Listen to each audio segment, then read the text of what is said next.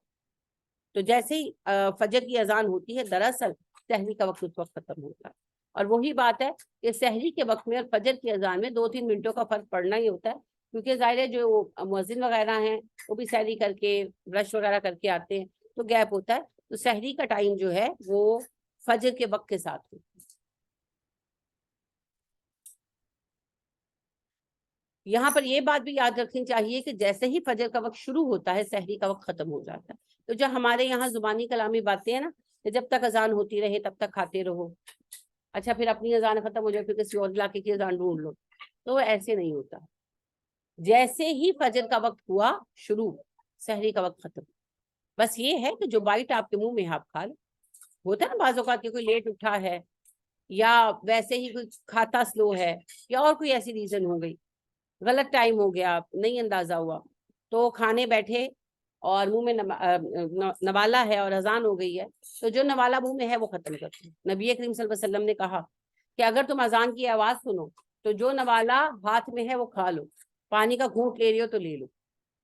یعنی کہ ایسا ہو نا کہ ایک صحابی جو تھے انہوں نے اذان کی آواز سنی تو انہوں نے بائٹ پھینک دی اپنی، تو آپ نے اس سے ان کے منع کیا کہ آپ نے کہا نہیں، جو بائٹ کھا رہے ہو کھا لو لیکن بس اس کے بعد نہیں کھانا، ٹھیک ہے؟ تو کوئی دوائی ہاں اگر لینی ہے وہ آپ لے سکتے ہیں، جیسے جن لوگوں کو شوگر ہے، بی پی ہے، ان کو لینی ہوتی ہے، تو وہی بات ہے کہ کسی دن لیٹ ہو گئے، کبھی کبھار رمضان میں شروع کے 1 آدھ روزے میں ایسا ہو جاتا ہے کہ آنکھ تھوڑی لیٹ کھلی ہے کچھ، تو آپ دوائی کھانی ہے تو کیا کریں، کھا لیں، اذان ہو رہی ہے کھا لیں، اتنی رعایت ہے۔ لیکن یہ غلط فہمی ہے کہ جب تک اذان ہوتی رہی تب تک کھاتے رہو، تو وہ اذانیں تو آدھا پونا گھنٹہ چلتی رہتی ہیں، فجر کے ساتھ ہی سحری کا وقت ختم ہو جاتا ہے۔ اب اگر کوئی جانتے بوجھتے ہوئے کھائی جا رہا ہے، جیسے میں نے لوگوں کو دیکھا جو چائے بہت پیتے ہیں نا، بہت عادی ہوتے ہیں، تو چائے رکھ کے بیٹھ جاتے ہیں، پھر اینڈ میں چائے پیتے ہیں، اچھا اس میں اذان شروع ہو جاتی ہے، بڑے مگی ہوتے ہیں وہ آدھے آدھے بھی پڑے ہوتے ہیں، کوئی گل نہیں، کھا لیتے، اذان ہوتی ہے پھر روزہ نہیں ہوتا، پھر روزہ نہیں ہوتا، کیونکہ روزہ شروع ہونے کے بعد کھائی جا رہے ہیں، صرف مجبوری میں اجازت ہے، مجبوری میں، کہ وہی بات ہے کہ کسی کی آنکھ ہی لیٹ کھلی یا اسے ٹائم کا اندازہ نہیں ہوا، اب دوائی ہے تو وہ آپ کو پتا ہے دوائی منہ میں ڈال کے اوپر سے پانی پی لینا، اتنی کی رعایت ہے۔ تو یہ نہیں کہ اب آپ ساری اذان میں کھاتے رہے۔ تم پھر اتمو تم پورا کرو الصیام روزہ الی اللیل، رات تک، پھر اپنے روزے کو رات تک پورا کرو، یعنی مغرب تک۔ رات کی نماز جو ہے اسلام میں وہ مغرب کی نماز، اور عشاء آدھی رات کی نماز۔ اسی لیے یہ کافی بحث ہے ویسے علماء میں کہ جو شام کے اذکار ہیں وہ عصر میں کے وقت پڑھے جائیں یا مغرب کے وقت پڑھے جائیں، تو بعض جو ہیں وہ عصر کے قائل ہیں، بعض مغرب کے قائل ہیں، کسی بھی ٹائم آپ پڑھ لیں گے انشاءاللہ برکت تو حاصل ہوگی۔ تو دونوں گروپس کے اپنے اپنے دلائل ہیں کہ جب نبی کریم صلی اللہ علیہ وسلم نے شام کا لفظ استعمال کیا اور نماز کا ساتھ لفظ کہ عشاء یا عصر نے، عشاء تو ہو ہی نہیں سکتا، مغرب یا عصر نہیں کہا، تو پھر علماء میں یہ بحث ہے کہ شام کی نماز عصر قرار پائے گی یا مغرب قرار پائے گی۔ تو دونوں گروہوں کے اپنی اپنی دلائل ہے، یہ میں اس لیے بتا رہی ہوں، کبھی آپ کے سامنے بحث آ جاتی ہے، آپ کوئی عصر کے وقت بیٹھ کر پڑھ رہے ہیں اور وہ مغرب کو مانتے ہیں شام کی نماز، تو کہیں گے آپ تو غلط ٹائم پہ پڑھ رہے ہیں، اور اگر آپ مغرب کے وقت پڑھ رہے ہیں تو عصر والے آپ کو ٹوک دیں گے۔ تو بات یہ ہے کہ دونوں گروپس کے اپنے اپنے دلائل ہیں، آپ کو جو صحیح لگے آپ اس کو فالو کر لیں، آپ عصر کے وقت پڑھیں گے تو بھی نفع ہوگا، مغرب کے وقت پڑھیں گے تو بھی نفع ہوگا۔ ویسے میں پرسنلی مغرب کو سمجھتی ہوں کہ صبح کی فجر ہے اور کہ دن کی آخری نماز جو ہے وہ مغرب ہے، تو دن کے دونوں سروں پر اللہ نے کہا ہے نا، تو میرا اپنا ذاتی خیال بھی یہی ہے کہ فجر اور مغرب نمازیں جو ہے وہ اذکار صبح و شام کی نمازیں ہیں، لیکن اگر کوئی عصر کے ساتھ بھی پڑھتا ہے تو یہ کوئی حلال و حرام کے مسائل نہیں۔ سما پھر اتم الصیام الی اللیل، اپنا روزہ رات تک پورا کرو، یعنی کہ مغرب تک۔ اب یہاں یہ بھی یاد رکھیں کہ لیٹ نہیں کرنا، نبی کریم صلی اللہ علیہ وسلم نے فرمایا میری امت میں تب تک خیر رہے گی جب تک وہ افطار میں جلدی کریں گے۔ اب جلدی سے یہ مراد نہیں ہے کہ آپ 2 منٹ پہلے کھولیں، اگر 2 منٹ کیا 1 منٹ بھی پہلے کھولا تو روزہ گیا، جلدی سے مراد یہ ہے کہ رات پڑنے تک انتظار نہ کریں. یہود انتظار کرتے نا اندھیرا گہرا ہونے تک, ہم نہیں کرتے. مغرب کے وقت اندھیرا بھی شروع ہوتا ہے, گہرا نہیں ہوتا. تو اس وقت آرام سے بیٹھ کر جب مغرب کا وقت شروع ہو جائے تو افطاری کر لیں. اب اس میں دو باتوں کا دھیان رکھنا چاہیے. ایک کا تو رکھا جاتا ہے ہمارے ہاں عام طور پر, شیعہ ہمارے بہن بھائی جو ہیں وہ اصرار کرتے ہیں وہ اندھیرا کر ہونے پر افطار کرتے ہیں. اب ان کا معاملہ اللہ کی طرف ہے. تو ایک تو یہی بات کہ اندھیرا نہیں کرتے. نبی اکرم صلی اللہ علیہ وسلم اندھیرا نہیں کرتے تھے. آپ صلی اللہ علیہ وسلم یعنی ڈارک پچ ڈارک نہیں ہوتا تھا. جس وقت مغرب ہوتی ہے اس وقت سورج بالکل اپنے آخری لیول پر ہوتا ہے, اس کی سرخی آسمانوں پر ہوتی ہے. اب شیعہ ہمارے جو بہن بھائی ہیں وہ کہتے ہیں کہ جب یہ سرخی, اس کو شفق کہتے ہیں, وہ ختم ہو جائے گی اس کے بعد ہم افطار کریں گے. تو وہ اتنی دیر 15 منٹ ڈیلے کرتے ہیں. نبی اکرم صلی اللہ علیہ وسلم سے ایسا کوئی ثبوت نہیں ملتا. آپ صلی اللہ علیہ وسلم مغرب کا وقت ہوتے ہی افطار کرتے اور پھر نماز پڑھا دیتے تھے. اچھا, دوسری بات جس کو میں نے کئی لوگوں میں پایا ہے کہ یہ غلطی ہوتی ہے کہ وہ ٹیبل پر بیٹھ جاتے ہیں نا, اور پھر ابھی وقت ہونے میں 40 منٹ سیکنڈز باقی ہیں, منٹ نہیں سوری سیکنڈز باقی ہیں, 50 سیکنڈز باقی ہیں, اور کوئی گل نہیں. نبی صلی اللہ علیہ وسلم نے کہا چھیتی روزہ کھول لو. نہیں, ٹائم سے پہلے کھولنے کا نہیں کہا. اگر آپ ٹائم سے 1 منٹ پہلے بھی کھولیں گے تو روزہ نہیں ہوگا, کمپلیٹ نہیں ہوگا. تو جب وہ ٹائم ہو جائے تب کھولیں. یہ سارا دن گزارا صبر سے, یہ آخری 1-1.5 منٹ میں کون سی آفت آ جانی. تو یہ خیال رکھنا چاہیے, ٹائم پورا کریں, ٹائم پر چلیں. ولا اور نہ تباشروہن, تم مباشرت کرو, وانتم جبکہ تم ہو عاکفون اعتکاف کرنے والے, فی المساجد مسجدوں میں, اور تم مباشرت نہ کرنا اپنی بیویوں سے جبکہ تم مسجدوں میں اعتکاف کر رہے ہو. یعنی کہ ویسے تو روزہ دار کو اجازت ہے کہ جب وہ افطاری کر لے تو افطاری سے سحری تک کھانا پینا اور میاں بیوی کا تعلق حلال ہو گیا. لیکن اگر کوئی مرد حضرات مسجد میں اعتکاف کر رہے ہوں تو پھر کھانا پینا تو حلال ہے افطاری سے سحری تک, میاں بیوی کا ریلیشن نہیں, کیونکہ مسجد میں ہے نا. ٹھیک ہے. اور ویسے بھی اعتکاف کیا ہے؟ اعتکاف کا عاکفہ کا مطلب ہوتا ہے جم کر بیٹھ جانا. تو ہم دنیا کو ترک کر کے اللہ کی رضا کے لیے, اللہ کی عبادت کے لیے مختص ہو کر بیٹھتے ہیں.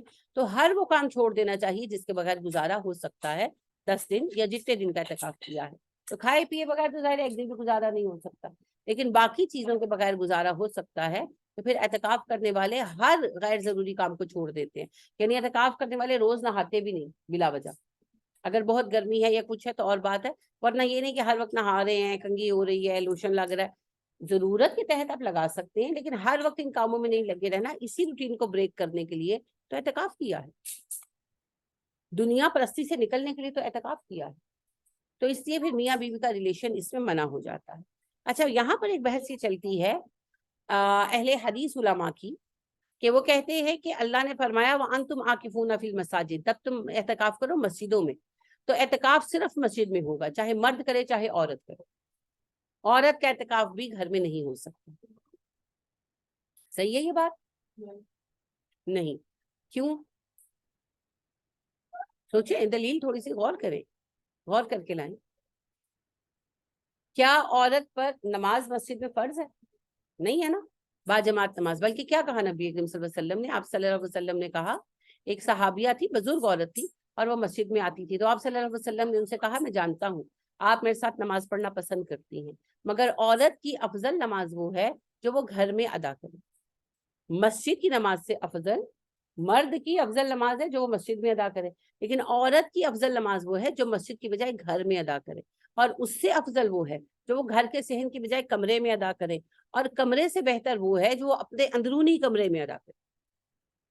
تو نماز کے لیے بھی روک دیا گیا, صرف جمعہ اور عیدین کے لیے حکم دیا گیا کہ آپ اس کے لیے اپنی عورتوں کو لے کر آئیں, جمعہ اور عیدین. اچھا, دوسری بات یہ ہے کہ نبی کریم صلی اللہ علیہ وآلہ وسلم کے زمانے میں آپ کی بیویوں کے حجرے ملے ہوئے تھے مسجد کے ساتھ, مگر ہم یہ دیکھتے ہیں آپ کی بیویاں اعتکاف بھی کرتی تھی, مگر ہم کوئی روایت ایسی نہیں پاتے جس میں خواتین کے خیمے لگائے گئے ہوں مسجد میں.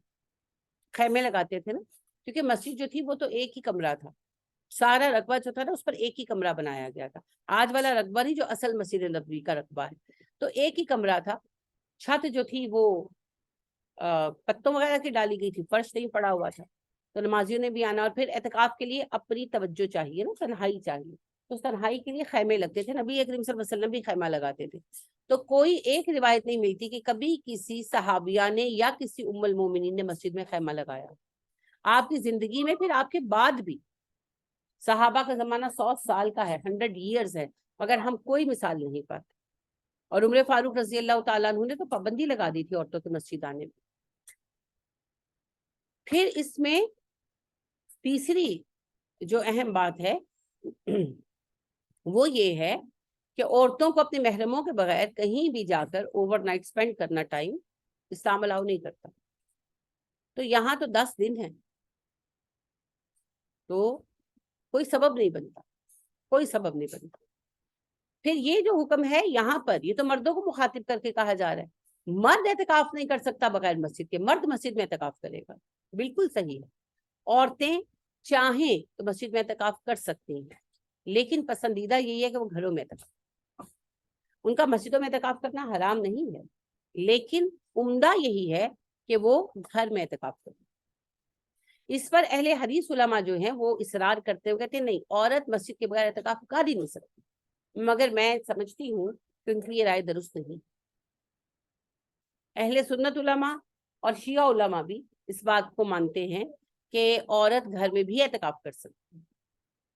بریلوی جو سیکٹ کے لوگ ہیں وہ تو خاص طور پر ہی کہتے ہیں کہ گھر ہی کا اعتکاف افضل ہے, اور یہ واحد بات ہے جس پر میری رائے ان سے ملتی ہے کہ ہاں, اعتکاف گھر ہی کا عورت کا افضل ہے, جس طرح نماز گھر کی افضل ہے. تو عورتیں مسجد میں اگر پورا تحفظ ہو, پورا امن و امان ہو, تو اعتکاف کر سکتی ہیں, لیکن عمدہ یہی ہے کہ وہ گھروں میں اعتکاف کریں. البتہ اہل حدیث علماء کا فتویٰ یہی ہے کہ عورت ہو یا مرد مسجد کے بغیر اعتکاف نہیں کر سکتا. پھر بعض لوگ اس پر شدت کرتے ہیں, یہ آپ کے علم کے لیے بتا رہی ہوں, ٹھیک ہے. کسی بھی چیز پر عمل کریں گے انشاءاللہ تو اللہ اجر دیں گے, کیونکہ نیت نیک ہے, درست ہے. اور نبی کریم صلی اللہ علیہ وسلم نے فرمایا کہ اجتہاد کرنے والا, دین پر غور و فکر کر کے مسائل کا حل نکالنے والا, اگر غلطی بھی کرے گا تو اسے آدھا اجر ملے گا, اور صحیح بات نکالے گا تو دگنا اجر ملے گا. تو اس سے پھر گناہ تو نہیں ہوگا, لیکن اولا یہی ہے کہ اعتکاف گھر میں کیا جائے.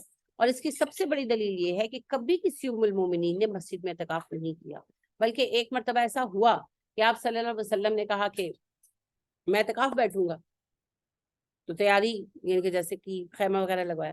شام کو آپ صلی اللہ علیہ وسلم کام سے باہر چلے گئے, شام کو آئے تو باہر 3-4 خیمے لگے پڑے تھے. آپ نے کہا یہ خیمے کس نے لگائے؟ وہ آپ کی بیویوں نے کہا ہم بھی اعتکاف بیٹھے. یہ آپ کا موڈ آف ہو گیا, آپ نے کہا تم بیٹھ جاؤ, میں رہنے دیتا. ایسے ہی کہا, حالانکہ آپ کا مزاج ایسا نہیں تھا, آپ ایک دم ایسے غصہ نہیں کرتے تھے, پر آپ کو ناگوار گزرا, آپ نے کہا تم سب بیٹھ جاؤ, میں رہنے دیتا. تو پھر امہات المومنین سمجھ گئیں اور انہوں نے خیمے اتروا لی. ٹھیک ہے, تو عورتیں اگر اعتکاف کریں گی تو گھروں میں کریں گی. دوسری بات اس میں یہ یاد رکھیں, زیادہ اولا ہے, مسجد میں کر لیں تو حرام نہیں ہے. اچھا, اس میں دوسری اہم بات یہ ہے کہ اعتکاف نفل عبادت ہے. یہ تب کریں جب آپ کے اوپر کوئی ایسی فرض ذمہ داری نہ ہو جو رکتی ہو, جیسے گھر میں بزرگ ہیں ان کی دیکھ بھال کرتے ہیں, یا چھوٹے بچے ہیں ان کی دیکھ بھال کرتے ہیں, یہ شوہر کو دیکھنے والا کوئی نہیں. تو ایسی ساری صورتوں میں اعتکاف کی ضرورت نہیں ہے, کیونکہ اعتکاف نفل ہے, فرض نہیں. تو نفلی عبادت کی وجہ سے فرائض کو چھوڑنا نہیں چاہیے.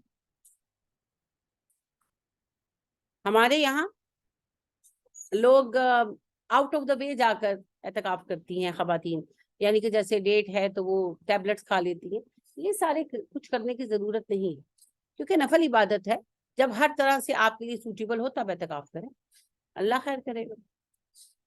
اعتکاف جب کرنے بیٹھے تو پھر اپنی توجہ دین کے کام پر رکھیں, پوری طرح سے متوجہ رہیں دین کی طرف, تاکہ اللہ سبحانہ و تعالیٰ اعتکاف قبول فرمائے.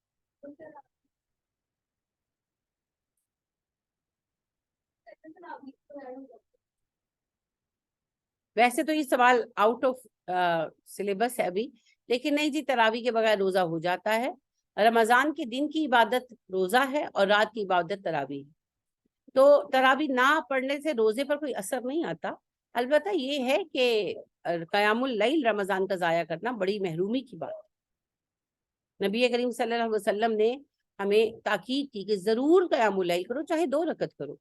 اور اللہ نے یہ آسانی دی کہ باقی 11 مہینے یہ اصول ہے کہ تہجد تبھی ہوگی جب آپ سو کر اٹھ کر پڑھیں گے. اس میں آسانی تھی کہ عشاء کے ساتھ ہی پڑھ لو تاکہ سبھی قیام اللیل کر لیں. نبی کریم صلی اللہ علیہ وسلم 11 مہینے عشاء کے بعد سو جاتے تھے, پھر آدھی رات میں اٹھ کر تہجد پڑھتے تھے. رمضان میں آپ صلی اللہ علیہ وسلم عشاء کے ساتھ نفل پڑھتے تھے اور پھر سو جاتے تھے, پھر سحری میں اٹھتے تھے. تو یہ اس لیے ہے کہ چلو جو سارا سال نہیں کرتا, ہم جیسا سست ہے, نہیں اٹھ پاتا, تو پھر وہ کم از کم اس مہینے میں قیام اللیل کرے. تو نہ کرنا بڑی محرومی کی بات ہے. نبی کریم صلی اللہ علیہ وسلم نے فرمایا جس نے رمضان کا روزہ ایمان اور احتساب کی نیت سے رکھا اس کے اگلے گناہ معاف کر دیے جائیں گے, اور جس نے رمضان کا قیام کیا ایمان اور احتساب کی نیت کے ساتھ تو اس کے پچھلے گناہ بھی معاف کر دیے جائیں. تو گناہوں کی معافی کا سبب ہے, چھوٹی بات نہیں ہے, تو اس کو بالکل بھی جو ہے نہیں چھوڑنا چاہیے. لیکن بہرحال اگر کوئی نہیں پڑھتا, اجر ڈیفینیٹلی اس کا بہت کم ہو گیا, لیکن روزے پر کوئی اثر نہیں آئے گا. روزہ اپنی جگہ پر ہے, روزہ علیحدہ عبادت. اللہ کہتے تلکا حدود اللہ فلا تقربوها, یہ اللہ کی حدیں ہیں, ان کے پاس نہ جانا. کیا ہے جی اللہ کی حد؟ اللہ کی حد یہ ہے کہ روزے کے دوران اگر آپ اعتکاف کر رہے ہیں, اچھا روزے کے بغیر بھی اگر اعتکاف کر رہے ہیں, روزہ رمضان میں تو اعتکاف کرنا سنت ہے نا, اگر کسی نے کوئی منت مان لی یا ویسے کسی وجہ سے اعتکاف کر لیا, تو جب اعتکاف کریں گے مرد حضرات تو مساجد میں کریں گے, عورتیں کریں گی تو چاہے گھر میں کریں چاہے مسجد میں. جب اعتکاف کر لیا تو پھر اس حالت اعتکاف میں میاں بیوی کا ریلیشن جائز نہیں. حالت اعتکاف میں بلا وجہ کا ملنا جلنا بھی جائز نہیں.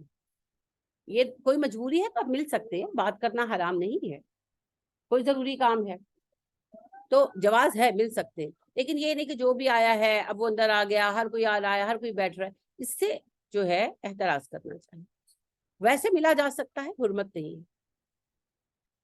تو اللہ کی حد یہ ہے کہ حالت روزہ میں فجر سے لے کر مغرب تک کھانا پینا اور میاں بیوی کا رشتہ منع ہے. افطاری ہونے سے فجر تک آپ کے پاس وقت ہے, کھا پی بھی سکتے ہیں, میاں بیوی کا ریلیشن بھی بالکل جائز ہے. اور اس کی ایک اور حد یہ ہے کہ اگر اعتکاف کریں گے تو حالت اعتکاف میں کھانے پینے پر پابندی نہیں ہے, لیکن میاں بیوی کا رشتہ جو ہے وہ جائز نہیں رہے گا, یعنی ریلیشن نہیں کر سکتے, بات چیت کر سکتے ہیں. اچھا یہ بھی اعتکاف کی جو ہے نا تکلف ہے بے وجہ کا, لکھ لکھ کر پرچیاں دیتے ہیں نا, نہیں اس کی ضرورت نہیں ہے, بات کر سکتے ہیں. ٹھیک ہے, بے وجہ باتیں نہیں نا کرنی کہ آپ یہ آپ لیٹ سپوز آپ کو کچھ چاہیے, آپ کہہ سکتے ہیں اگر کوئی روٹی چاہیے, کچھ چاہیے, آپ آواز دے سکتے ہیں. بس آپ ریسیپی نہ بتانے بیٹھ جائیں گے, اینج پکائیں تے اونج کریں تے ہے کری, وہ غیر ضروری باتیں ہیں. ٹھیک ہے. اچھا اگر کالی لی تو کیا ہوگا؟ کالی لی تو کیا ہوگا؟ کچھ نہیں ہوگا, اجر کم ہوگا, بس اعتکاف ٹوٹ نہیں جائے گا. بات کرنے سے اعتکاف نہیں ٹوٹتا.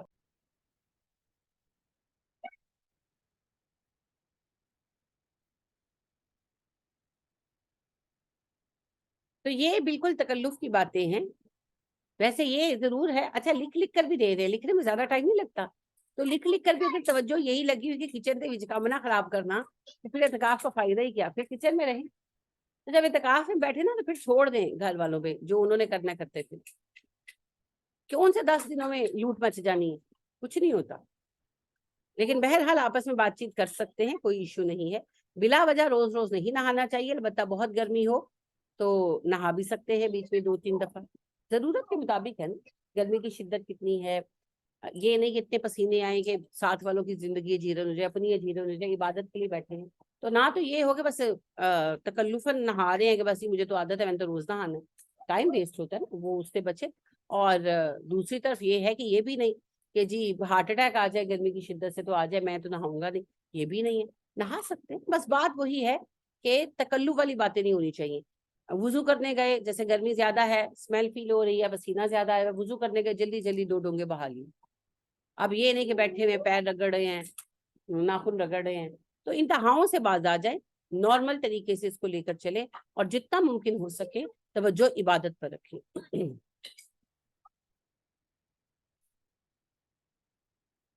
اچھا جی, اب اللہ نے کہا یہ میری حدیں, میری حدوں کے پاس نہ جانا. توڑنا تو دور کی بات ہے, پاس بھی نہ جانا. کذالک اسی طرح یبین اللہ واضح کرتا ہے اللہ آیاتی ہی اپنی آیتیں للناس لوگوں کے لیے. اللہ ایسے ہی اپنی آیتیں لوگوں کو واضح کر کر کے بتاتا ہے.